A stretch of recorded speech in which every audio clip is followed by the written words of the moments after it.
মজার একটি রেসিপি নিয়ে আসলাম আপনাদের মাঝে। পুডিং কেক ক্যারামেল ছাড়া। অনেক টিপস, অনেক পারফেক্টভাবে বানাতে হলে অবশ্যই ফুল ভিডিওটা দেখতে হবে। আসসালামু আলাইকুম। দূরে এবং কাছে যেখানে বসে ভিডিওটা দেখছেন সবাইকে আমন্ত্রণ জানাচ্ছি শান্তাস কিচেনে ভিডিওটা দেখার জন্য। ভিডিওটা ভালো লাগলে অবশ্যই লাইক, কমেন্ট, সাবস্ক্রাইব, শেয়ার করবেন। চলুন আমরা মূল পর্বে চলে যাই। এখানে আমি 4টা ডিম ভেঙে নিয়েছি, মেজারমেন্ট কাপের হাফ কাপ চিনি দিয়েছি। তারপর এখানে 1.5 কাপ আমি গুঁড়ো দুধ ব্যবহার করব। গুঁড়ো দুধ দিয়ে পুডিংটা বানালে অসাধারণ হয়। এখানে 1.5 কাপ গুঁড়ো দুধ দিয়েছি মেজারমেন্ট কাপে। তারপর এখানে আমি 1.5 কাপ লিকুইড পানি দিব। এখানে আপনারা যদি লিকুইড দুধ ঘন করে পাতলে জ্বালিয়ে দেন তাহলেও খুব ভালো লাগবে। এটা আমি ব্লেন্ড করে নিচ্ছি। এখানে আমি 4টা ডিম দিয়েছি, চিনি দিয়েছি। তারপর এটা বিটার করব, এটা কেকের জন্য তৈরি করব। আপনার হ্যান্ড বিটার দিয়েও করতে পারেন, কিন্তু ইলেকট্রিক বিটার দিয়ে করলে বেশি ভালো হয়। একটু হালকা লবণ দিয়ে দিলাম। তারপর ভালো করে বিট করে নিব। এটা অবশ্যই আপনারা খেয়াল রাখবেন, ভালো করে বিট করতে হবে। এখানে আমি হালকা একটু তেল দিয়ে নিলাম, তার ভ্যানিলা এসেন্স দিয়ে নিলাম, নিয়ে ভালো করে বিট করতে হবে। এটা মোট আমি 10 মিনিটের মতন বিট করেছি। এখানে উপকরণগুলো মেপে চেলে নিব। এখানে হাফ কাপ ময়দা নিয়েছি, 2 চামচ কোকো পাউডার নিয়েছি, তারপর কর্নফ্লাওয়ার নিয়েছি 2 চামচ,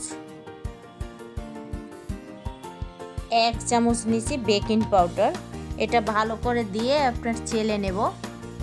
চেলে নিয়ে ভালো করে মিক্স করে নেব। অল্প অল্প করে দিয়ে ব্যাটারটা মিক্স করে নেব এটার সাথে। আপনারা এই শুকনো উপকরণটা একদম আলতো হাতে এটার সাথে মিক্স করতে হবে। বেশি জোরসে দিতে যাবেন না, তাহলে ভালো হবে না। এই দেখেন, আলতো হাতে আপনাদের সাথে শেয়ার করলাম। এভাবে করে বিট করে নেব। আসলে পুডিং কেকটা খেতে অসাধারণ। ভালো করে আমি মিক্স করে নেব। অনেকে চাইলে এখানে আরও পাউডার ব্যবহার করতে পারেন। হয়ে গেছে। এখন আমি সসপ্যানে পুডিংয়ের ব্যাটারটা ঢেলে নিচ্ছি। দেখেন, আমি এটা ক্যারামেল ছাড়া তৈরি করব। অনেক তো আমি ক্যারামেল দিয়ে আপনাদের সাথে শেয়ার করলাম। ক্যারামেল ছাড়া পুডিংটা খেতে অসাধারণ। তারপর কেকের ব্যাটারটা দিয়ে দিলাম সসপ্যানে। দিয়ে দেখেন, এখানে আমি একটি কড়াইতে একটু পানি দিয়ে আমি একটা স্ট্যান্ড দিয়ে গরম করে নিয়েছি। তার ভিতর সসপ্যানটা দিয়ে ঢাকনা দিয়ে দিব। আপনারা চাইলে কাঁচের ঢাকনাও দিতে পারেন বা ইট ঢাকনা। আমি পরবর্তীতে ঢাকনাটা পাল্টে দিয়েছিলাম, এটা সিলভারের ঢাকনা দিয়েছিলাম। 20 মিনিটের মতন আমি বেক করছি। দেখেন, একদম পারফেক্ট মতন হয়ে গেছে। এখানে কেউ 30 মিনিটও লাগতে পারে, কেউ 20 মিনিটও। এটা হচ্ছে সম্পূর্ণ এর উপরে। টোটাল আমার আসলে এখানে আমি 20 থেকে 25 মিনিট জ্বালিয়ে নিয়েছি। তারপর গরম পানির ভিতরে রেখে দিয়েছি। আসলে এটা সসপ্যান থেকে ঢালার কালে আপনাদের সাথে শেয়ার করতে পারলাম না, অফ ক্যামেরায় হলো। দেখেন, অসাধারণ।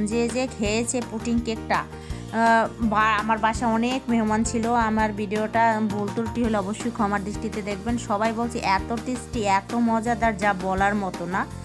সবসময় তো আপনারা ক্যারামেল কেক পুডিংই খান, আজকে ক্যারামেল ছাড়া। সবাই ভালো থাকবেন, সুস্থ থাকবেন। আল্লাহ হাফেজ।